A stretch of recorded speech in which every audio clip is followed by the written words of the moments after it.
艺人做公益有时恐怕帮到忙。像最近 Angelababy 拍保育广告，抱着穿山甲呼吁不杀害，还承诺不用穿山甲通乳，被大陆网友质疑，这不是变相宣传穿山甲功效吗？反倒会刺激人吃穿山甲。而实验证实，穿山甲鳞片成分跟人体指甲一样，不具备疗效。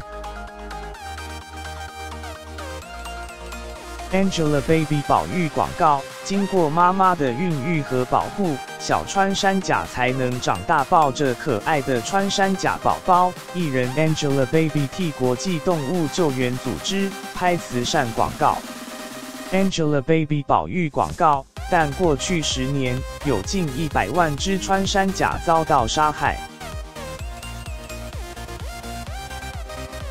原本呼吁大家没有买卖，没有伤害，结果这一句话被质疑越描越黑。Angelababy 保育广告，甲片和肉被非法利用，非法药材不是通乳的选择疑，难道穿山甲可以当药材治疗产后通乳吗？广告一出来，网友质疑这是变相宣传功效吧？加上 Angelababy 还 PO 文强调，我承诺不用穿山甲通乳。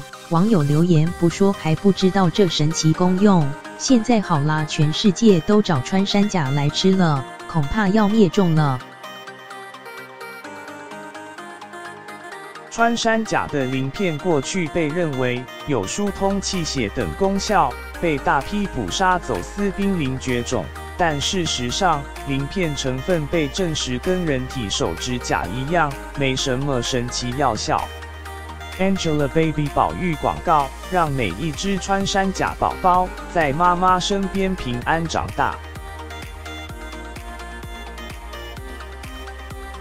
结果这回 Angelababy 的旁白没澄清穿山甲根本不能通乳，似乎还可能刺激人吃穿山甲，好心做公益反倒越帮越忙。